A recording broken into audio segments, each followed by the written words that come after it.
The stars above Earth had always seemed distant, like something out of a dream. But that dream became a reality when the first alien ships appeared in the skies. They weren't just visitors. They came with grand promises, of alliances, of power, of knowledge. Many species from across the galaxy arrived, each one hoping to form a bond with humanity. But each of these alien suitors failed. They didn't understand humanity. They couldn't comprehend the fierce spirit that made us who we are. For years, humanity had faced invasion after invasion, each more technologically advanced than the last. Yet no alien had been able to bend Earth to their will. They tried everything, from peaceful negotiations to brutal attacks. Some of the alien leaders offered gifts of unimaginable technology, hoping we would bow before them. Others tried threats, bringing massive fleets and weapons that could obliterate entire cities with a single shot. Still, humanity stood firm. But the biggest blow came when the Intergalactic Council, a coalition of the most powerful alien races in the galaxy, officially declared that Earth and its people were unworthy of being part of their alliance. Their decision was final. Humanity was too unpredictable, too unruly, and too chaotic to ever be trusted with the power of the galaxy. The message was clear. Earth was no longer part of the conversation. The Intergalactic Council had been patient with humanity, but their patience had worn thin. And yet, for all the mistakes Earth had made, the one thing no alien force had ever been able to do was break the spirit of humankind. Then came the Ikran species. Commander Rachel of the Ikran was unlike the others. She didn't come with flashy ships or promises of peace. She came with a challenge. She was known throughout the galaxy for her tactical genius and cold efficiency. The Ikran had conquered countless worlds, using their superior technology and intellect to bend other species to their will. They were feared across the stars. However, Rachel had a different approach for humanity. Instead of trying to force them into submission, she came to test them. She believed that humans, despite their chaos, could prove themselves worthy if they survived her trials. As she descended onto Earth, her ship hovered over the planet, a massive craft that could block out the sun. The Ikran fleet followed closely behind, their warships casting a shadow across the skies. Humanity's leaders had no choice but to listen. The entire world watched as Commander Rachel made her bold announcement. Humanity will face trials, she declared in a voice that echoed across every communication channel. If you succeed, you will prove your worth. If you fail, you will be erased. No mercy, no second chances. The world was shaken. Governments scrambled, trying to understand what Rachel meant by trials. Was it a test of strength, intelligence, or something else entirely? Whatever it was, one thing was clear. Humanity's future was on the line. Among the crowd of confused leaders and terrified citizens, there was one man who stepped forward. Sergeant Kiran Raman, a seasoned soldier with years of experience fighting alien invaders, was chosen to represent humanity in the trials. He wasn't a politician, and he wasn't a diplomat. He was a fighter, a man who understood what it meant to protect his people at all costs. And he knew that if Earth was going to survive, he would need to lead the charge. Kiran wasn't alone. He was surrounded by a team of the best and brightest soldiers and strategists from every corner of the globe. Each one had their own reasons for joining the fight. Some wanted to protect their homes. Others wanted revenge for lost loved ones. But for Kiran, it was simple. He wasn't going to let humanity be wiped out, not without a fight. The first trial was announced. Strength.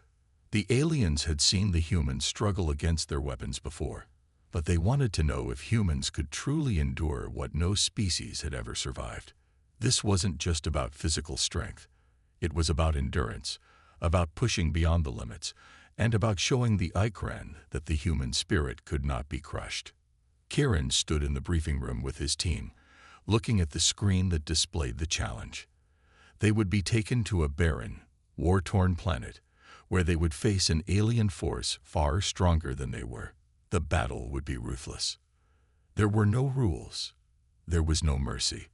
The Ikran species had no intention of making things easy. "You'll be facing the Ikran's best warriors," Rashel's voice came through the speakers. "They are enhanced by the finest technology the galaxy has to offer. They've never lost. Will you be the first?" The battle had been won, but the war was far from over.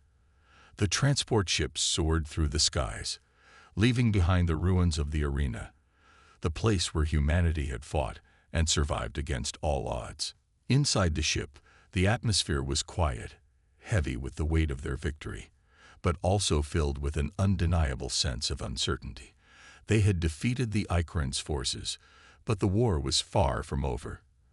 The victory felt like a brief moment of peace in a world that was about to change forever.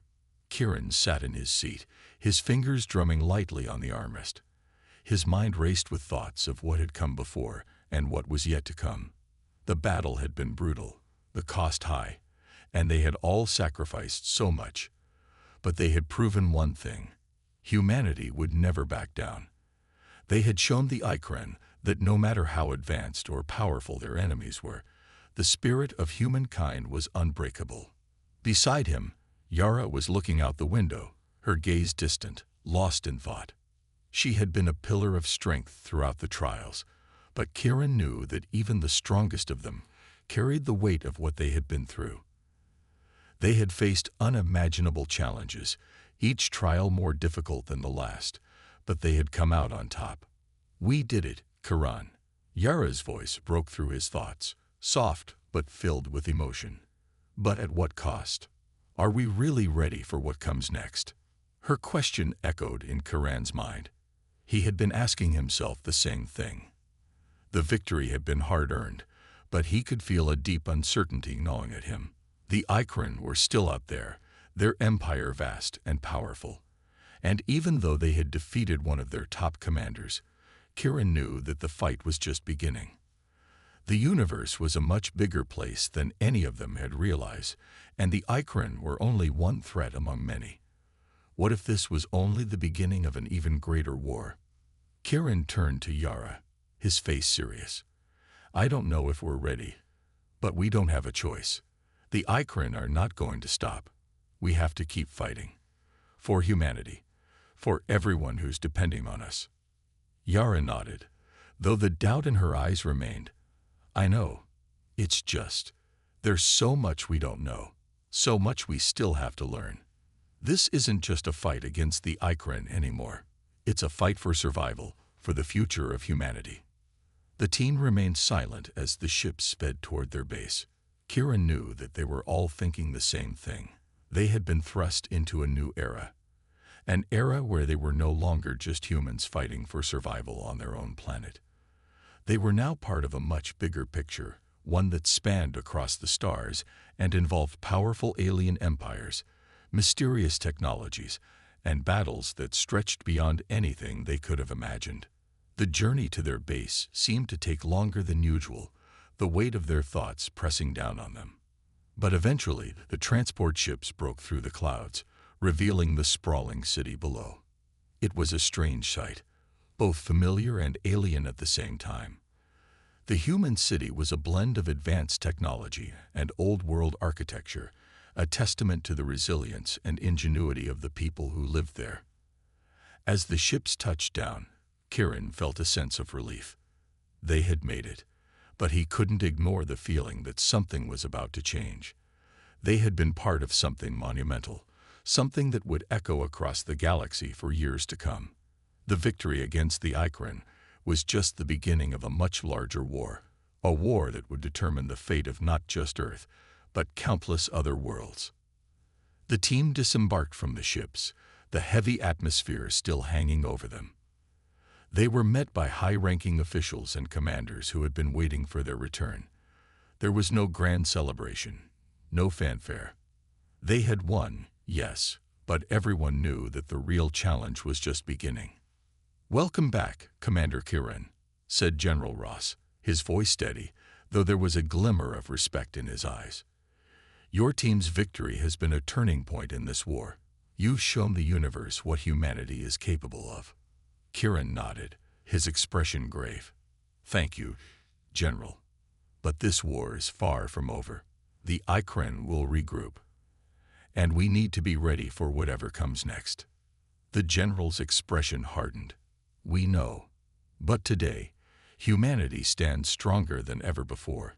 You've proven that we can stand up to the Ikren, that we can survive their trials and come out on top. This victory will inspire others. It will show the galaxy that we are not just a small, insignificant planet. We are a force to be reckoned with. Kieran glanced around the room, looking at the faces of the men and women who would fight alongside him. They were scared, but they were also determined. He knew what they were capable of, and he knew that humanity had something that the Ikren didn't: heart. Remember, Kieran said, his voice steady, we fight together, and we fight for Earth. The mission was set in motion. As Kieran and his team boarded the transport ships, there was no turning back. The sky above Earth darkened as the Ikren fleet hovered ominously in orbit. The world held its breath, waiting to see what would happen next. The transport ship entered the atmosphere of the barren planet, the harsh winds buffeting against its sides. As the door opened, Kieran and his team were immediately met with a violent storm of dust and debris. The landscape was nothing but a desolate wasteland, filled with craters and broken buildings. In the distance, the Ikren forces were already waiting, their alien technology gleaming in the eerie light of the dying sun. Kieran's heart raced as he looked out over the field. It was time. They had come to prove themselves, or die trying. The battle began almost immediately. Energy weapons fired across the barren terrain, lighting up the sky like fireworks. Kieran's team split into two groups, each taking a different route to flank the Ikren forces. Kieran himself led the charge, his rifle in hand, his every move calculated and precise. The Ikren warriors were unlike any enemy Kieran had faced before. They were fast, powerful, and their armor seemed nearly invulnerable. But the humans didn't have advanced technology on their side. They had ingenuity. They had teamwork. And most importantly, they had the will to survive. Kieran found himself face to face with one of the Ikren's strongest warriors. The alien was massive, its muscles rippling with cybernetic enhancements. It charged at him, a weapon the size of a small tank raised high. Kieran barely had time to react. The alien swung its weapon down with incredible force, and Kieran rolled to the side just in time to avoid being crushed. But the alien wasn't done. It turned quickly, aiming another brutal strike at Kieran. This time, Kieran was ready. He ducked under the weapon, sprinted toward the alien's blind spot, and with a powerful shove, sent the massive foe tumbling to the ground. The alien roared in fury, but Kieran was already on his feet, moving in to deliver the final blow. As the battle raged on, it became clear: humanity would not go down without a fight. The first trial had begun, and the Ikren were about to learn a lesson they would never forget. Never underestimate the power of the human spirit. The dust from the battlefield still hung in the air as the aftermath of the first trial settled. The sky above the barren planet was dark, and the sound of distant explosions echoed in the distance. Kieran and his team had proven themselves in the heat of battle, pushing back the Ikren forces and showing them that humanity could endure the fiercest of fights. But the Ikren, unlike any enemy humanity had faced before, were not easily deterred. Rashel's message came through once more. "You have survived the first trial," she said, her voice cold and emotionless. "But your strength is not yet proven. The next trial will test your true power, your endurance, and your will. You have done well so far, but this is just the beginning." The words hung heavy in the air. The team gathered in a small, makeshift command center after the battle, still recovering from the brutal conflict they had just faced. The soldiers were tired, their bodies bruised and battered from the combat. But there was no time to rest. They knew what was coming next: the second trial. Kieran looked around at his team. They were warriors, each one chosen for their skill, intelligence, and experience. Some had served on the front lines of previous wars, while others had faced alien invaders in the past. But this trial was different. It wasn't just about being able to fight. It was about surviving. What's next? Sergeant Yara, one of Kiran's most trusted soldiers, asked. Her voice was steady, but her eyes betrayed the weariness she felt. Her hands were covered in cuts, and her armor was dented from the alien assault. Still, her spirit was unbroken. The next challenge will test our physical limits, Kiran replied. It's not just about fighting. It's about pushing our bodies to the edge. Rachel is making sure we understand just how far we can go, and how far we're willing to push ourselves. The next few hours were spent preparing for the second trial. They knew what it meant to be tested on a battlefield, but they had no idea what kind of horrors awaited them next. Kiran had fought in countless battles, but nothing had prepared him for this. As they were led to the heart of the alien arena, Kiran couldn't help but wonder what the Ikran had in store. The ground beneath them shook as the Ikran warships hovered above, casting long, menacing shadows. The team moved into position, their rifles held ready, but Kiran knew this time their weapons wouldn't be enough. They had to rely on their bodies, their strength, and their determination. The first thing they noticed was the environment. A vast arena, surrounded by towering cliffs. The sky was painted an eerie shade of red, and the air was thick with a strange energy that made it hard to breathe.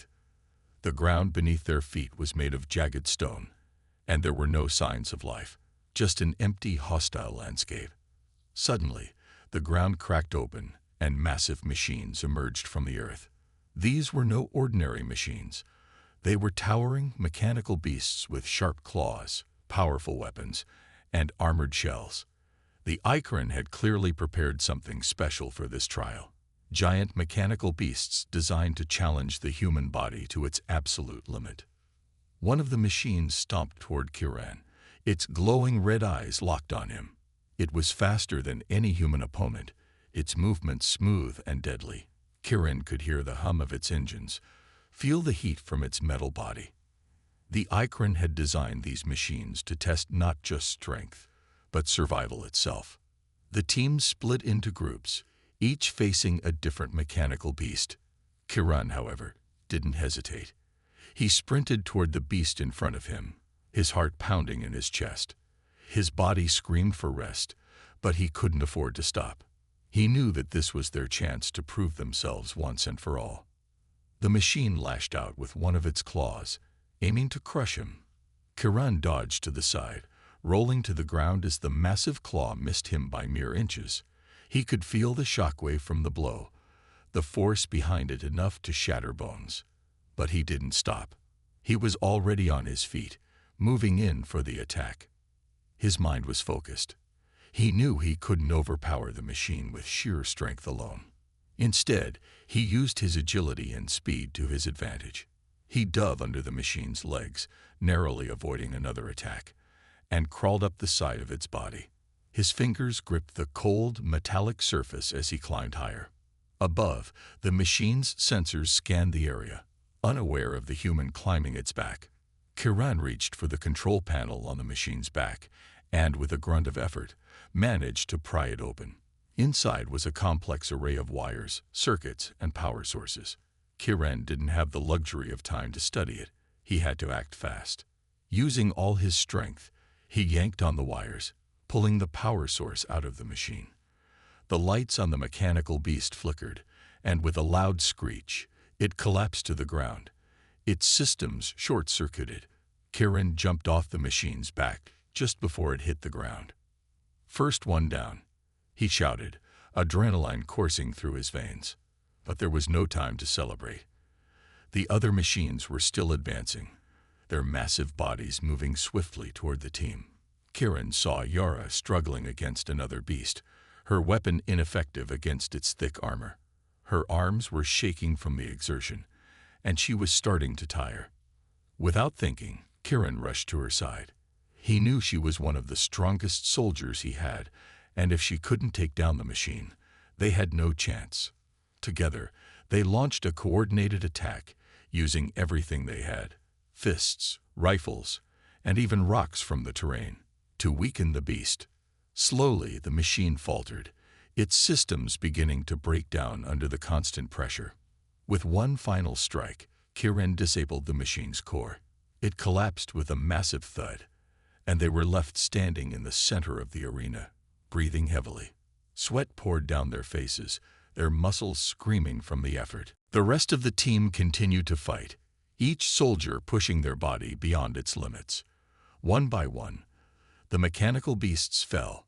The team's strength was tested to the breaking point, but they refused to give up. Humanity had a fire in its heart that the Ikran hadn't expected. They could fight, they could endure, and most importantly, they could survive. As the last machine fell, the arena grew silent. The team stood, exhausted but victorious. The Ikran's voice came through once again, as cold and emotionless as ever. "You have completed the second trial," Rachel announced. "Your strength has been tested, and you have proven yourselves worthy of further challenges. But the final trial will be the hardest yet. Are you ready?" The ground was still trembling underfoot as Kiran and his team caught their breath from the brutal second trial. Their bodies ached, bruised and battered from the fierce combat, but their spirits were higher than ever. They had faced the Ikran's mechanical beasts and emerged victorious, proving their strength and resilience. But as they regrouped, a new sense of unease began to settle in. They had completed the first two trials, but the hardest one was yet to come. The trial of intelligence. The voice of Commander Rachel crackled over the speakers, her tone cold and unwavering. "You have proven your strength, but strength alone is not enough. To truly prove your worth, you must pass the trial of intelligence. Only then will you be ready for the final test." The words hung in the air, heavy with the weight of what was to come. Intelligence was not something that could be measured by physical ability. It was about strategy, problem-solving, and mental toughness. It was about how well you could think under pressure and how quickly you could adapt to the unknown. The Ikran wanted to see if humanity could match their intellect, to see if humans were more than just fighters. Kiran felt a chill run down his spine. They had come this far, but this trial would require something different. It wasn't enough to rely on weapons and brute force. They would have to outsmart the Ikran. The team assembled in the command center, the air thick with tension. Everyone was still recovering from the last trial, but there was no time to rest. As they gathered around the large screen in front of them, Rachel's voice once again filled the room. "Your task is simple. You must solve a series of puzzles, each one more difficult than the last. The answers are hidden in plain sight, but finding them will require logic, creativity, and time. Fail, and you will be eliminated. Succeed, and you will have proven humanity's intelligence." The screen flickered to life, and a series of images appeared. At first glance, they seemed like random patterns, abstract shapes, and numbers that made no sense. But Kiran knew better than to dismiss them too quickly. The Ikran were known for their complex puzzles, designed to test not just knowledge, but the ability to think critically and solve problems under pressure. The first puzzle appeared before them, a grid of numbers, each one appearing to be randomly placed. The task was simple, or so it seemed. Find the pattern. Yara, always quick with numbers, moved toward the screen, her brow furrowed in concentration. She was one of the best tacticians Kiran knew, her mind sharp and precise. But even she struggled with the puzzle. The numbers didn't fit any familiar pattern. It wasn't a simple sequence or arithmetic problem. They were dealing with something far more complex. After a few moments, Yara stepped back, frustration visible on her face. "This doesn't make sense," she muttered. Kiran stepped forward, studying the puzzle. His heart raced as he tried to make sense of it. His experience as a soldier had taught him to remain calm under pressure, but this was different. There was no enemy to fight, no battle to win. This time, it was about thinking in ways they had never had to before. He glanced around at the rest of his team, each of them thinking hard. Then, something clicked. Kiran saw a pattern in the numbers that had eluded Yara. It wasn't a mathematical sequence. It was a spatial one. The numbers were arranged to form a three-dimensional shape, a cube with certain sides hidden behind others. Kiran quickly manipulated the screen, moving the numbers around and lining them up in a new way. The cube began to take shape. "Got it," he shouted. The numbers fell into place, and the puzzle was solved. The next challenge appeared before them almost immediately. "This is just the beginning," Rachel's voice echoed again. "You have solved the first puzzle, but the next will be far more difficult." As the days turned into weeks, Zora felt herself drawn deeper into the idea of a joint military force. Her advisors, the council, and even her own people were divided on the matter. But Zora could not ignore the influence that Ethan had had on her. He had opened her eyes to a new way of thinking, and despite the risk, despite the uncertainty, Zora knew that this was the right path. In the quiet moments, when she was alone with her thoughts, Zora wondered how things might change if she truly embraced this new vision. How would her people react? And how would she feel if she allowed herself to trust not only Ethan, but also the humans as a whole? For the first time in her life, Zora was uncertain. But she also felt something she hadn't felt in years: hope. The peace talks between Zora and Ethan had brought them closer than either of them could have anticipated. What began as a diplomatic mission quickly transformed into something much more personal. As days turned into weeks, Zora found herself in a constant battle between her heart and her duty. Her heart told her that there was something more between her and Ethan, something that she couldn't ignore. But her duty as the Princess of Zorith kept her focused on her responsibilities, on her people, her empire, and the galaxy at large. But the more she tried to focus on her duties, the more her thoughts kept drifting back to Ethan. It wasn't just his words that resonated with her, it was his actions. The way he treated her like an equal, the way he challenged her ideas, and the way he never tried to manipulate her. He was different from anyone she had ever known, and that difference was becoming harder to resist. As the days passed, Zora found herself looking forward to their meetings, even though she knew she shouldn't. She was the Princess of Zorith, and no matter how much she admired Ethan, she couldn't afford to get too close. She had to stay focused on the peace talks, on the future of her empire. But even with that knowledge, a part of her wanted more. A part of her wanted to give in to the feelings that were growing inside her. One evening, after a long day of discussions, Zora found herself in her private quarters, staring out at the night sky. The twin moons of Zorith cast a soft glow over the palace, and the stars above twinkled like distant diamonds. She had always found comfort in the stars. They had been her constant companions throughout her life, a reminder of the vastness of the universe and the responsibilities she carried as its ruler. But tonight, the stars felt distant, as if they were out of her reach. "Your Highness." Zora turned at the sound of Ethan's voice. He stood in the doorway of her quarters, his expression calm but with a hint of concern in his eyes. "I didn't mean to interrupt," Ethan said softly, "but I thought you might want to talk. About the treaty, or anything else." Zora hesitated for a moment, her heart racing. She had told herself that she would remain professional, that she would keep things strictly business. But something in Ethan's voice, something in the way he looked at her, made her reconsider. "Come in," Zora said quietly, stepping aside to allow him to enter. Ethan nodded and walked in, his footsteps light on the polished floors. He glanced around the room, taking in the opulence of her quarters.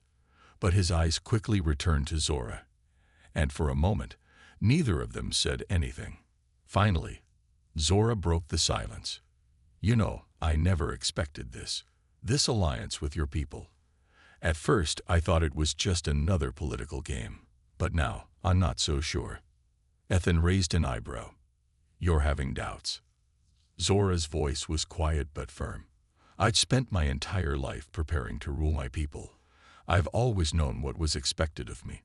But you've made me question everything. I don't know if that's a good thing or a bad thing." Ethan took a step closer, his expression softening. "Zora, you don't have to have everything figured out right away. No one does. It's okay to have doubts. It's okay to question your beliefs. It doesn't make you weak. It makes you human. Zora's chest tightened at his words. He always knew what to say, didn't he? He had a way of making her feel understood, as though he could see right through her, right to the core of who she was. It was both comforting and terrifying. I don't know what I'm supposed to do anymore, Zora admitted, her voice barely above a whisper. I've always believed that strength was about control, about maintaining power. But now I'm not so sure. Ethan's gaze softened, and he reached out, gently taking her hand in his. Zora flinched at the contact, but didn't pull away. There was something about his touch that calmed her, something that made her feel safe. Strength isn't about control, Zora, Ethan said quietly. It's about knowing when to let go, when to trust someone else. You don't have to do everything on your own. You don't have to be perfect. You're allowed to be vulnerable. Zora felt her breath catch in her throat. His words hit her harder than she expected. Vulnerable. She had never allowed herself to be vulnerable, not with anyone. Her entire life had been about maintaining an image of strength, of invulnerability. But with Ethan, she felt something different. Something she had never experienced before. It was as if he was offering her a chance to be something more than just a ruler, to be human. I don't know how to let go, Zora whispered, her voice thick with emotion. You don't have to figure it all out right now, Ethan said softly, his thumb gently brushing over her hand. You just have to take one step at a time. Let people in.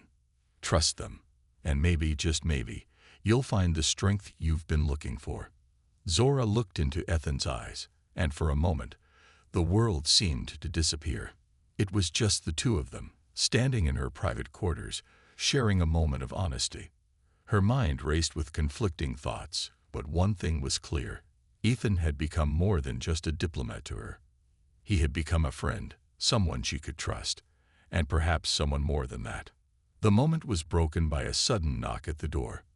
Zora quickly pulled her hand away, her heart racing. She stepped back and straightened her posture, her princess persona falling back into place. Yes? Zora called out, trying to sound composed. A messenger stood in the doorway, holding a datapad. Your Highness, there is a message for you. It's urgent. Zora nodded, her mind still racing from the earlier conversation. Thank you. Please leave it here. The messenger handed her the datapad and quickly left, closing the door behind him.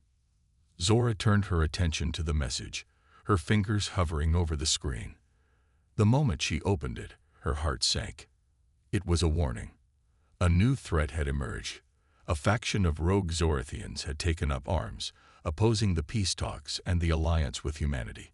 They believed that the humans were a threat to Zorath's sovereignty and wanted to stop the treaty from going forward. Zora's breath caught in her throat as she read the details. The rebellion was growing, and if it wasn't contained quickly, it could lead to full-scale war. This is bad, Zora muttered under her breath. Ethan stepped closer, looking at the message with a frown. What is it? Zora's voice was tense as she explained. A rebellion. They're against the peace treaty, against our alliance with your people. They're trying to stop everything we've worked for. Ethan's expression hardened, and he placed a hand on her shoulder. We can stop this. Together.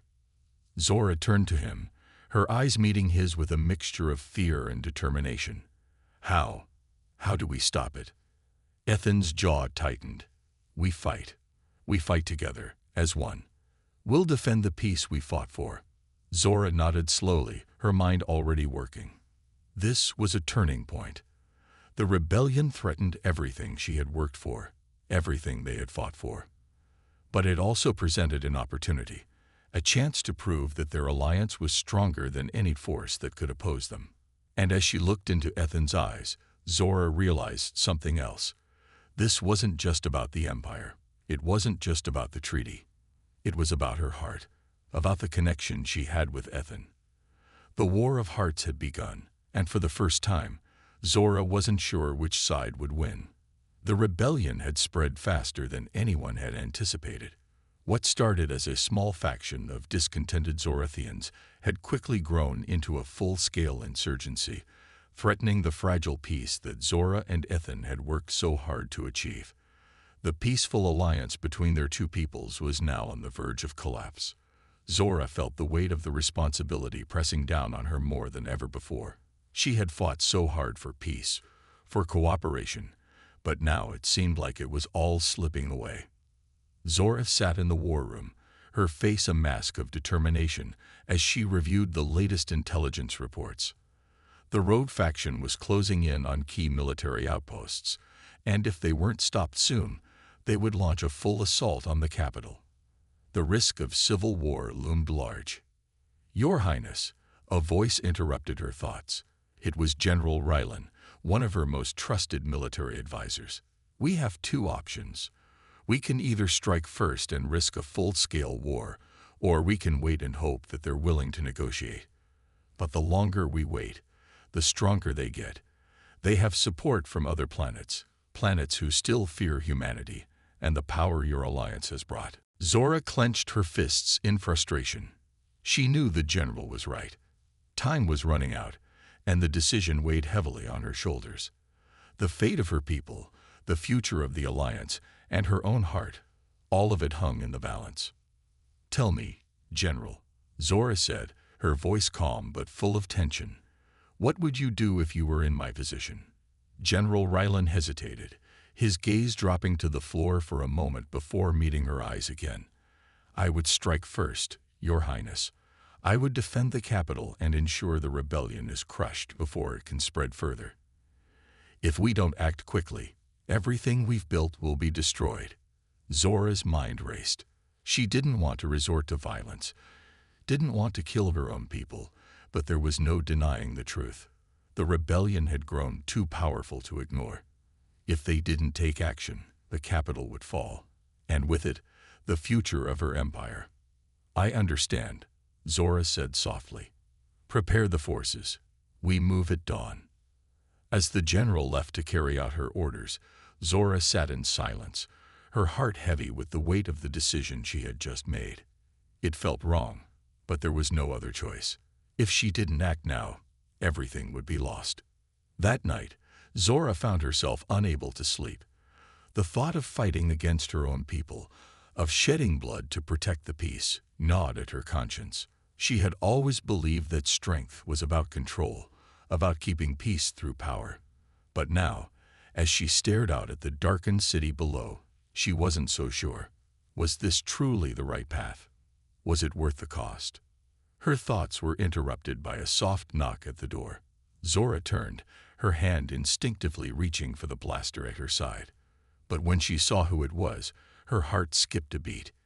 Ethan stood in the doorway, his eyes filled with concern. "You look troubled," he said quietly, stepping into the room. "I heard the news. I know you're preparing for battle." Zora nodded, but she couldn't bring herself to speak. The weight of the decision was too much. She felt trapped between her duty and her desire for peace. Ethan's gaze softened as he walked toward her. "You don't have to do this alone, Zora. I'm with you. We'll figure this out together." Zora swallowed hard, her throat tight. She had never felt so conflicted in her life. The future of the galaxy rested on her shoulders, but she was terrified of what the cost would be. "I don't want to fight," she admitted, her voice barely a whisper. "I don't want to shed the blood of my people. But if I don't act now, it could be the end of everything. The rebellion is growing, and I can't let it destroy what we've worked so hard for." Ethan stepped closer, his eyes filled with understanding. "I know, but sometimes you don't have to choose between two bad options. There's always a third path. Maybe there's a way to stop the rebellion without sacrificing everything you believe in." Zora looked at him, her eyes searching his face for an answer. But there was no easy solution. Her empire was on the brink of collapse, and every decision she made seemed to lead to more pain, more loss. "I don't know if I can find that path," she said, her voice trembling. "I'm not sure if I'm strong enough to make the right choice." Ethan placed a hand on her shoulder, his touch warm and reassuring. You don't have to be perfect, Zora. You just have to be you, and I believe in you. I believe you'll find a way. Zora closed her eyes, taking a deep breath. She had always prided herself on her strength, but right now, that strength felt fragile. She wasn't sure how much longer she could hold everything together. The pressure, the responsibility, it was all too much. But as she stood there with Ethan, she realized something. It wasn't about being perfect. It wasn't about having all the answers. It was about doing what was right, even when it was hard. And maybe, just maybe, the right thing wasn't to strike first. Maybe there was another way. Maybe you're right, Zora said, her voice stronger now. Maybe I don't have to do this alone. Maybe we can find a way to stop the rebellion without war. Ethan smiled, relief flashing across his face. We'll find it. Together.